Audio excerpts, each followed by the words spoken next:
कुछ दूर बैठा एक दुखी भिखारी खुद की किस्मत को कोसता हुआ बूथ के पास जाने वाली लोगों को देखकर ये सोचने लगा कि अभी कुछ देर पहले तो ये लोग दुखी मन से मुंह लटकाए उन महात्मा के पास गए थे और अब इतना खुश होकर कैसे वापस लौट रहे हैं। आखिर माजरा क्या है? जरा मैं भी जाकर देखूं कि वह महात्मा ऐसा कौन सा खजाना बांट रहा है इन लोगों को जो इनके चेहरे खुशी से लाल हो गए।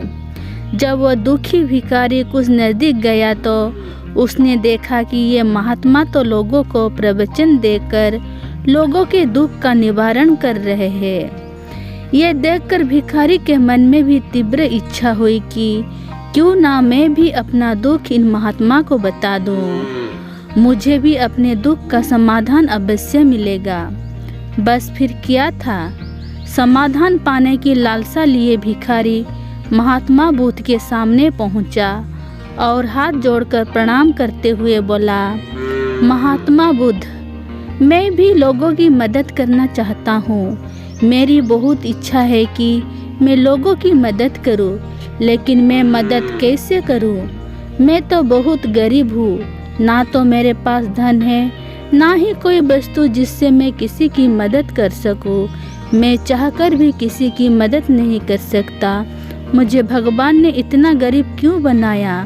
हे महात्मा, मुझ पर कुछ कृपा करो।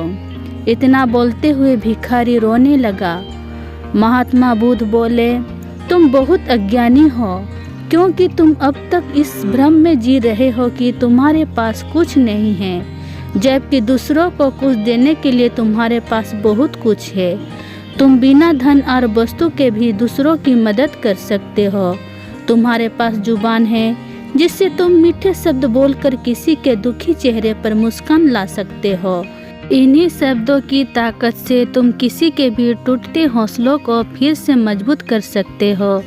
इन्हीं शब्दों की ताकत से तुम किसी के भी मन से सकारात्मक विचारधारा के बीज बोकर उसको गलत रास्ते पर जाने से रोक सकते हो।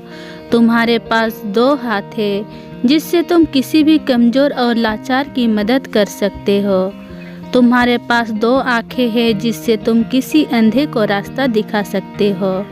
तुम किसी के लिए दुआ कर सकते हो सकता है तुम्हारी दुआ से किसी के बिगड़े काम फिर से बन जाए।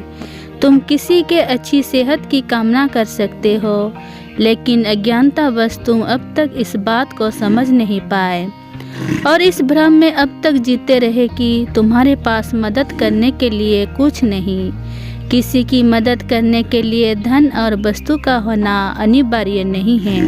बिना धन और वस्तु के भी हम कोई प्रकार से लोगों की मदद कर सकते हैं। महात्मा बुद्ध के ज्ञान भरे इन सुंदर वचनों को सुन भिखारी के चेहरे पर मुस्कान आ गई और वह खुशी से झूमता हुआ वहां से चला गया।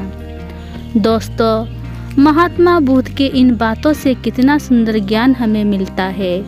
आज के समय में ऐसे ही बहुत से लोग हैं जो यही सोचकर दुखी होते रहते हैं कि मेरे पास कुछ भी नहीं है, बल्कि जो है उसी में संतोष होना सीखो और बिना किसी मतलब के लोगों की मदद करो। इन्हीं से आपको परम सुख की प्राप्ति होगी। दोस्तों, अगर आपको ये कहानी अच्छी लगी तो please like, share, comments and subscribe कीजिए। थैंक यू, धन्यवाद।